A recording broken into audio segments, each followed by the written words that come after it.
Brian's Winter, Chapter 1. Actually, it is Part 1, Fall, Chapter 1. Fall came on with a softness, so that Brian didn't realize what was in store.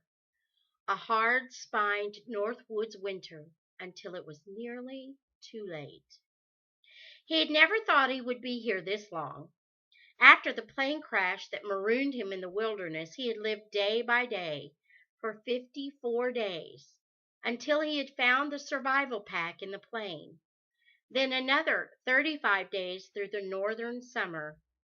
Somehow living the same day-to-day pattern he had started just after the crash. To be sure, he was very busy. The emergency pack on the plane had given him a gun with 50 shells, a survival, .22 rifle, a hunting knife with a compass in the handle, cooking pots and pans, a fork, spoon and knife, matches, 2 butane lighters, a sleeping bag and a foam pad, a first aid kit with scissors, a cap that said Cessna, fishing line, lures, hooks, and sinkers, and several packets of freeze-dried food. He tried to ration the food out, but found it impossible, and within 2 weeks he had eaten it all, even the package of dried prunes, something he'd hated in his whole life, in his old life. They tasted like candy and were so good he ate the whole package in one sitting. The results were nearly as bad as when he glutted on the gut cherries when he first landed. His stomach tied in a knot, and he spent more than an hour at his latrine hole. In truth, he felt relieved when the food was gone. It had softened him, made him want more and more, and he could tell that he was moving mentally away from the woods, his situation. He started to think in terms of the city again, of hamburgers and malts, and his dreams changed.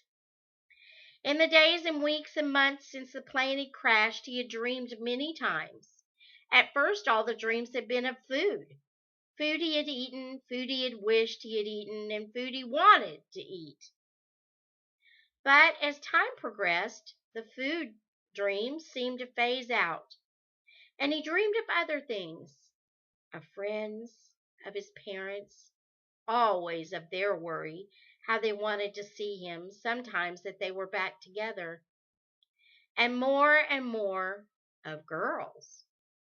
As with food, he dreamed of girls he knew, girls he wished he had known, and girls he wanted to know.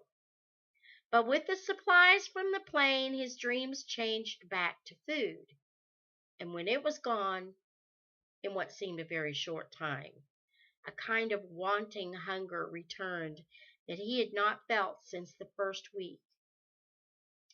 For a week or two he was in torment, never satisfied. Even when he had plenty of fish and rabbit or fool bird to eat, he thought of the things he didn't have. It somehow was never enough, and he seemed to be angry all the time. So angry that he wasted a whole day just slamming things around and swearing at his luck. When it finally ended, wore away was more like it, he felt a great sense of relief. It was as if somebody he didn't like had been visiting and had finally gone. It was then that he first really noted the cold. Almost a whiff, something he could smell. He was hunting with the rifle when he sensed the change. He had awakened early, just before first light, and had decided to spend the entire day hunting, and maybe 2 or 3 fool birds, and get maybe 2 or 3 fool birds. He blew on the coals from the fire the night before until they glowed red, added some bits of dry grass, which burst into flame at once, and heated water in one of the aluminum pots that had come in the plane's survival pack. Coffee, he said, sipping the hot water. Not that he'd ever liked coffee, but something about having a hot liquid in the morning made the day easier to start. As an aside, I have to agree. Gave him time to think, plan his morning. As he sipped, the sun came up over the lake, and for the 100th time he noted how beautiful it was. Mist rising, new sun shining like gold. He banked the fire carefully with dirt to keep the coals hot for later, picked up the rifle, and moved into the woods. He was instantly hunting.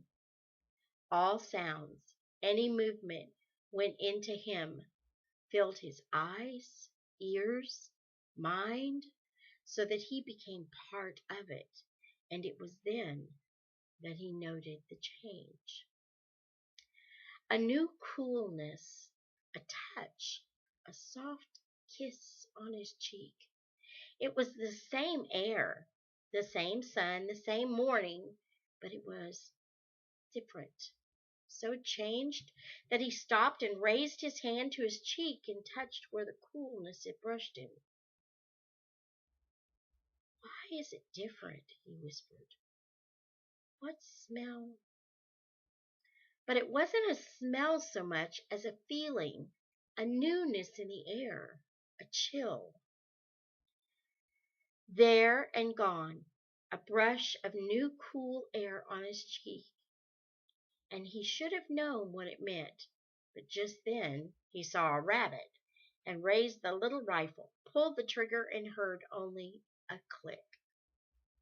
He recocked the bolt, made certain there was a cartridge in the chamber, and aimed again. The rabbit had remained sitting all this time, and pulled the trigger once more. Click. He cleared the barrel and turned the rifle up to the drawn light. At first he couldn't see anything different. He'd come to know the rifle well. Although he still didn't like it much, the noise of the small gun seemed terribly out of place and scared game away. He had to admit it made the shooting of game easier, quicker. He had a limited number of shells and realized they would not last forever, but he still had come to depend on the rifle. Finally, as he pulled the bolt back to get the light down in the action, he saw it. The firing pin. A raised part of the bolt was broken cleanly away. Worse, it could not be repaired without special tools, which he did not have. That made the rifle worthless, at least as far as being a gun was concerned. And he swore and started back to the camp to get his bow and arrows, and in the movement of things completely ignored the warning nature had put on his cheek just before he tried to shoot the rabbit. In camp, he set the rifle aside. It might have some use later as a tool, and picked up the bow. He had come to depend too much on the rifle, and for a moment the bow and handful of arrows felt unfamiliar to his hands. Before he was away from the camp, he stopped and shot several times into a dirt hummock. The first shot went wide by 2 feet, and he shook his head. Focus, he thought. Bring it back. On the second shot, he looked at the target, into the target, drew and held it for half a second, focusing all the while on the dirt hump. And when he released the arrow with a soft thrum, he almost didn't need to watch it fly into the center of the lump. He knew where the arrow would go. He knew before he released it. He knew almost before he drew it back. From my brain, he thought, from my brain through my arm into the bow and through the string to the arrow, it must all be one, and it is all one. 3 more times he shot, and the arrows drove into the center of the hummock. Then he was satisfied. He left camp again, put the sleeve quiver made from his old windbreaker on his right shoulder, and walked slowly, watching, listening, until he saw the curve of the back of a rabbit near a small clump of hazel brush. It was too far for a shot. He quickly averted his eyes and froze for a moment before moving closer. He'd learned much from the woods, from mistakes, and one thing he'd come to know was that game spooked if it felt that it was known. It was always better to look away, move sideways instead of directly toward it, and he worked now to the left, letting the brush cover his movement until he was no more than 15 feet away from the rabbit. He drew the bow, aimed for the center of the rabbit, and released. When he felt the arrow would fly right. It took the rabbit almost exactly in the center of its chest and drove through cleanly, killing it almost instantly. They were not all this clean, the kills, and he was grateful. He had not grown accustomed to killing, in spite of how much of it he had done. He had learned this: nothing that lived, nothing that walked or crawled or flew or swam or slithered or oozed, nothing, not one thing on God's earth wanted to die. No matter what people thought or said about chickens or fish or cattle, they all wanted to live. But Brian had become part of nature, had become a predator, a two-legged wolf, and there was a physics to it, a basic fact, almost a law. For a wolf to live, something else had to die, and for Brian to live, it was the same. His body was a machine. It needed food, needed calories, and for that to happen, something had to die. But sometimes it did not go well. Sometimes the arrow did not hit a vital place, did not hit the heart or lungs, and the rabbit or grouse died more slowly. The first time this had happened, a kind of panic had taken him. He had shot a rabbit through the middle, the stomach, and it had tried to run, and then it flopped around, and he had shot the rabbit again and again, pounding arrows into the poor thing until it had at last died. And when he cooked it and eaten it, as hunger forced him to do, the rabbit had tasted like wood and made him so sick he nearly threw up. It was the only thing he had liked about the rifle. It killed quickly, caused a kind of wound shock that stunned as it killed. But he was once more with the bow now, and the silence of it brought him back to being more part of the woods, and he moved easily as he carried the dead rabbit back to camp. It was afternoon by the time he had rekindled, and had set to cleaning the rabbit. Much had changed since he had retrieved the survival pack from the plane. He had a hunting knife now, and that made cleaning game much easier and faster.